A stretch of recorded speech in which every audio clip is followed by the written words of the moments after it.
Welcome to Connor's Corner. With me right now, I have a gentleman who was referred to by Quentin Tarantino in reference to the TV show Then Came Branson as the greatest living actor. And about a couple of years ago, we had an interview with one of the last of the old-time Hollywood directors, Andrew V. McLaglen, who said that Michael Parks was one of his favorite character actors. And we're very happy to have Michael Parks on our show right now. How are you doing today, sir? Thank you very much. I appreciate that. Okay. I'm doing fine. What are you working on right now? There's a Western that goes in November called Boone, which they've asked me to do. And there's a mini-series that shoots in Canada with Kevin Smith, who I worked with a couple of times. I did a thing called Red State and I think called Tusk. That is with Kevin, and I'm doing it. This is called Hit Somebody. It's about hockey. I want to play the French-Canadian coach. Okay, well, you've played French-Canadians before. I think there was something in Twin Peaks, right? Yes. Let me ask you, you've worked with quite a few talented directors. Is there anything in your mind that sets apart one director from another? Yes, there's the art of listening to the performer. Someone that listens actually hears what you're saying or what you're trying to say, one or the other. I think that sets them apart. It sets anybody apart in any occupation. If you listen to what someone's saying, if you know what they're saying, then you can respond in accord. If not, it just becomes a blast of air. And who are some of the directors that, let's say, who listened? Well, Kevin's one, Smith, and Quentin's one. Quentin Tarantino, yeah. Yeah, that's two. Andy, for sure, Andrew McLaglen. Okay, now you worked in a couple of films with him. Did you do any TV with him? No, he was out of TV by the time I really entered television. He was up and above. One of the films he enjoyed working with you, I know he talked about, was Folks. Oh, yeah. Yeah, and you kind of played a terrorist in that one. Yeah. With Tony Perkins. Right. You made a good team in that. Yeah. It was funny. A few years early, when I was a teenager, one TV movie I saw years ago, and I haven't seen it since, but it made an impression on me, and it was directed by Don Siegel, and it starred you and Henry Fonda. And oh, yeah. Yeah, Hank was a lovely guy, lovely man, and I liked Don. It was called, it was called Death Dance at Banner, but then I think it was called something else. When it was finally released television. It played a few times, yeah. It wasn't a bad Western. You seem to do more Westerns than some actors, let's say contemporary actors. Well, I do whatever I'm called for. Whatever they call me and they're interested by, that interests me. And that's better than not working. That's for damn sure. But I didn't notice that I had done so many Westerns. You're at the age where a lot of people are retired, but yet you seem to be busier than ever. You know, do you choose your parts? How do you choose your parts? How do you select your roles? I've never been in a position to pick and choose. I wish that I were. But I haven't. I've never been. I see all these guys talking about, well, I wouldn't do that, and I wouldn't do that. And I said, well, give it to me. I'll do it. But it doesn't work that way. Now, you've had I would assume, the pleasure of working with your son in a number of films. Yes, in a couple, yeah. He's a very good actor. He just did a picture with Quentin.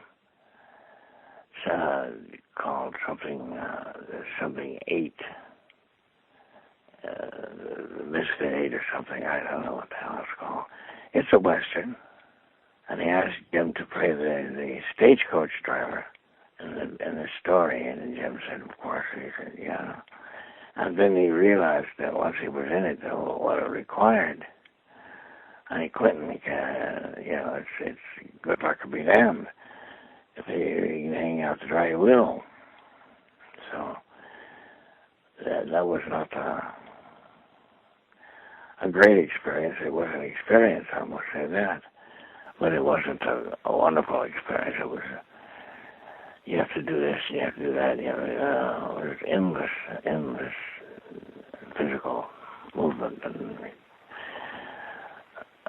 illogical bearing and all that stuff. It was not a fun thing, but I suppose it was all right because it was Clinton, and it was fun to, for the most part. He liked the actors in it. Are you guys working in something right now? No, there was a guy in Canada. He was supposed to get his money together by now. Shoot, they're supposed to start next month, but I don't know how I can now. So,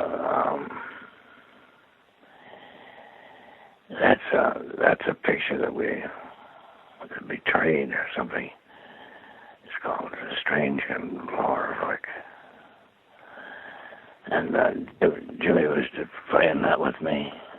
Let's go back to your early days when you started in TV. Now, I know you did a couple of Alfred Hitchcock presents. Was Alfred Hitchcock actively involved with the filming, or was he just in and out? No, he wasn't. He was, no, he was, he just came in and oversaw the project. He didn't really do anything. No, it was, and I felt very fortunate because they asked me back. I never asked anybody back, and they asked me to come and do another one. That was very nice of them. But no, he wasn't working at the time. No. Well, let me ask you something. Of your career, if you asked somebody to see a film or a teleplay or whatever that you were in, that you felt was your favorite piece of acting, what would it be? That's a very good question because I really don't know. I mean, I really don't. I would say in terms of, is it close to the character that you want? Is it something that I can show you that, you can do anything and everything and it doesn't make any difference. It doesn't, you can be called the best actor and still be turned down for some television network show.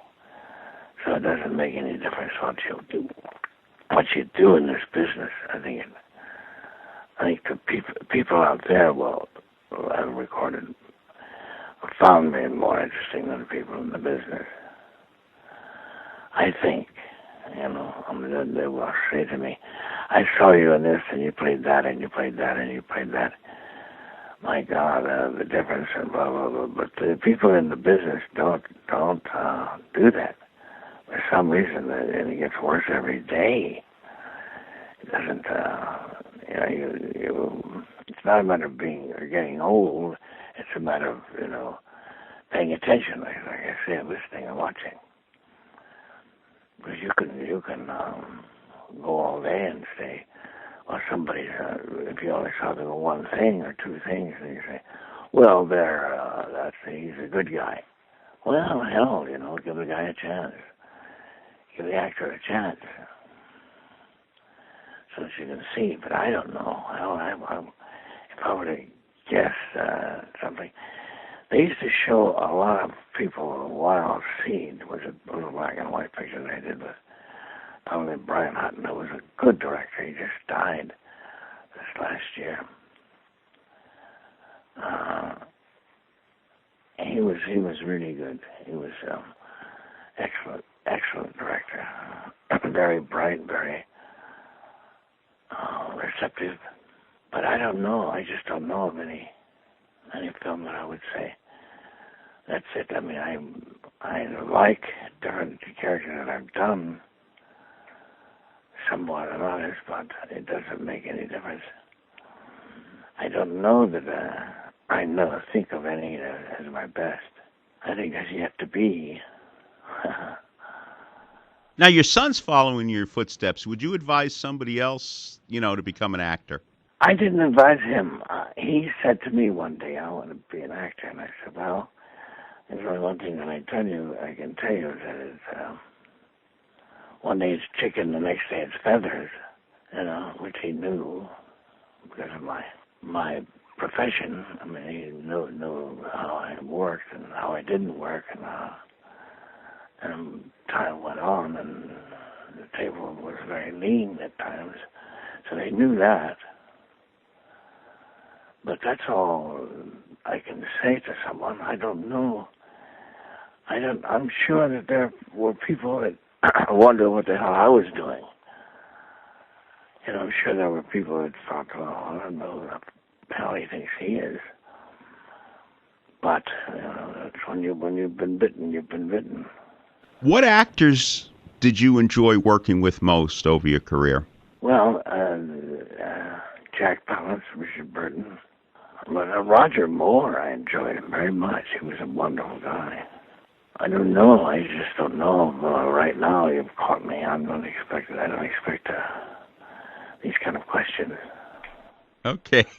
Well, believe me, a lot of us in the audience appreciate the characters you've brought to life, and I know a lot of the younger generation, Sheriff McGraw there, they always get a kick when they see you on the screen. Oh, yeah. So maybe people in the business don't appreciate you, but I think you have a legion of fans, and I think they really appreciate your career. Thank you. I really appreciate that so much. Okay, and we look forward to seeing you in future releases. Well, I thank you very much. I appreciate that. And your name is again? Mike Connors. Mike Connors, yeah. Like the actor. Right, but my name is really Mike Connors. His is, he's been on the show before, and he explained the derivation of his name. His Gregor Ohanian, he was Armenian. Yeah, he doesn't look Irish. No. Yeah, I know Mike. Yeah, I knew him. I don't know. I haven't seen him in years. But... Well, he's still alive, as far as I know. He's about 90 now. Ah. Yeah, he's a good-looking guy, a nice guy. I just can't remember. Yeah, he's not Irish. Yeah, I knew that. Well, I mean, I really appreciate your having me, Mike. I really enjoyed it. Okay, and if you ever come to New York, stop by the studio. Well, I will. There's something that goes this year that they're talking to me about. It's really a woman's picture, and there's only two male parts in it. They offer me one, which is very nice. And judge, an ex-crooked judge. Okay. So it'll be fun to play. Yeah. And I will. If I come to New York, I will give you a call, it's for sure. Okay, thank you very much, Mr. Parks. Thank you for being on the show.